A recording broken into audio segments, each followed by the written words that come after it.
Hi students, so now let's convert some temperatures. So let's see, we are starting out with Fahrenheit and we need to go to Celsius and then we need to go to Kelvin. So you guys have different instructors with different textbooks, and that means you've got formulas that look different, although they all mean the same thing. I am going to go with this formula. Sorry, I'm looking over at my textbook. I'm going to look at this formula for going Fahrenheit to Celsius. So we've got degrees C equals degrees F minus 32 divided by 1.8.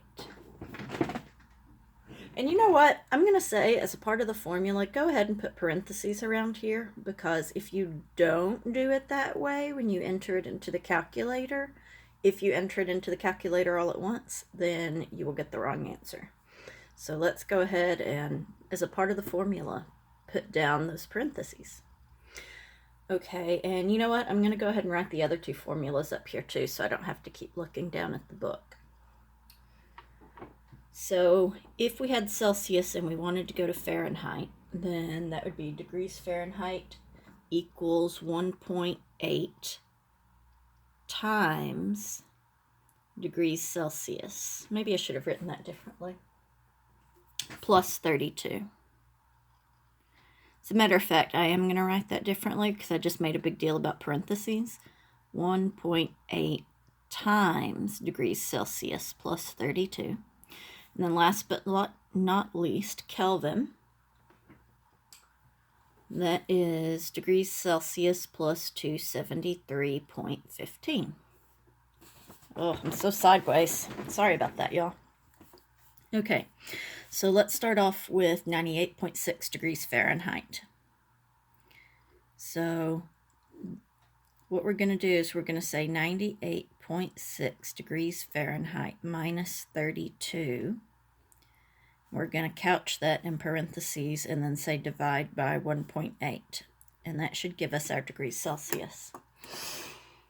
So let's see, how am I going to do this camera thing? If you've watched many of the videos, you know I've got issues with the camera and showing y'all the camera.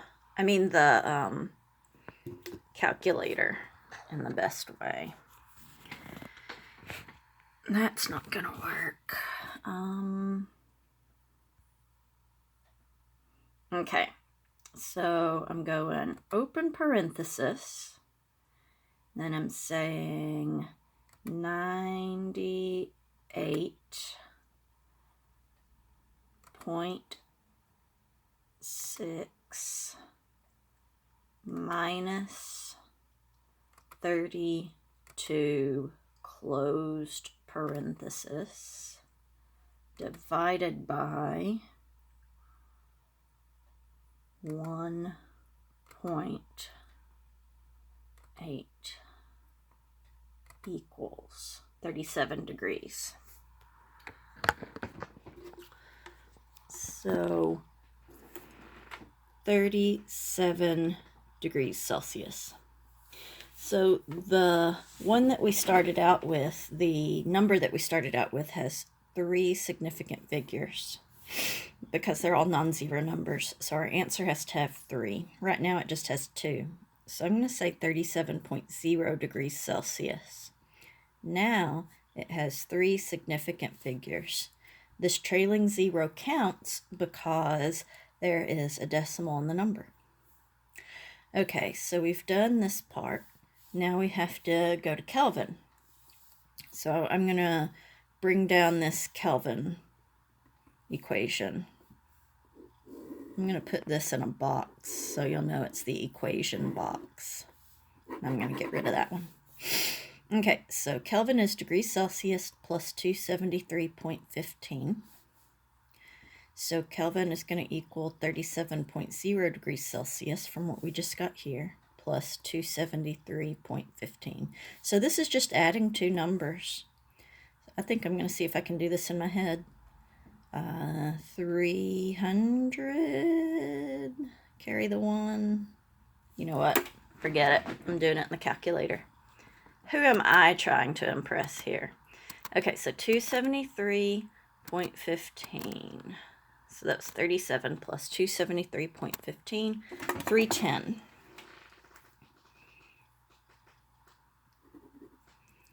310.15 Kelvin. Kelvin doesn't get the degrees.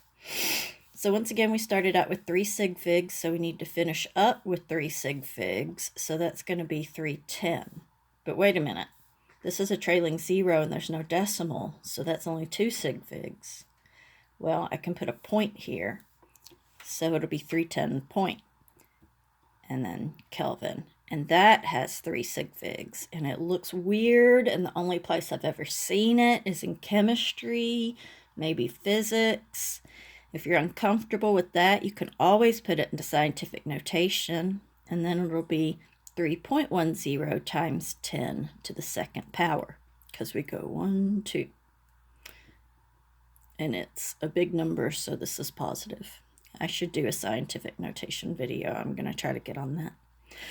Okay, let's pretend, so we did Kelvin. Let's pretend for a second that they gave us 310 Kelvin, and they said, tell me what it is in Celsius and in degrees Fahrenheit. So Kelvin equals degrees Celsius plus 273.15. So I'm going to put Kelvin here, 310 Kelvin, and then that's equal to degrees Celsius plus 273.15. In order to get Celsius by itself, I need to subtract 273.15 from both sides. And so that'll cancel out. In other words, anything minus itself equals a 0. And 0 plus degrees Celsius is just degrees Celsius. And then you stick this into the calculator, and what do we get? I'm not even going to show it because it's just subtraction. So 310 minus 273.15 equals 36.85. 36.85 degrees Celsius. Now we have to go degrees Celsius to degrees Fahrenheit. So I'm going to pop back up here for a second and say what we did before was Fahrenheit to Celsius, so we use this guy.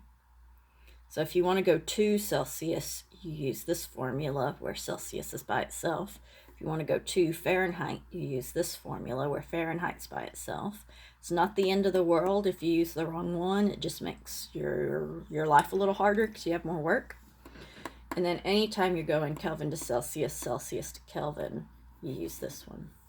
Okay, but we have Celsius and we want to get Fahrenheit, so we're going to use this one. So I'm going to go down here, and let's see, we've got degrees Fahrenheit equals 1.8 times degrees Celsius plus 32. Degrees Fahrenheit equals 1.8 times 36.85 degrees Celsius plus 32. So multiply, add, you can stick it in the calculator all at once. It's pretty straightforward, so I will not show it. 1.8 times 36.85 plus 32, and I get 98.33 degrees Fahrenheit. Oh, I forgot to talk about sig figs. Here we have 2 sig figs because I chose not to put the dot here just to change it up a little bit. So this trailing 0 does not count. There's no decimal, so you don't count it. So that's 2 sig figs. So this one we'll want to say 1, 2. Will that 6 stay the same or go up to 7? It will go up because this is 5 or greater. So that's 37 degrees Celsius. And then here you've got 1, 2. Will that 8 stay the same or go up? It'll stay the same because that is not 5 or greater, so 98 degrees Fahrenheit. Okay, Remember, you can go to settings to slow down the playback speed, and I will see you in the next video.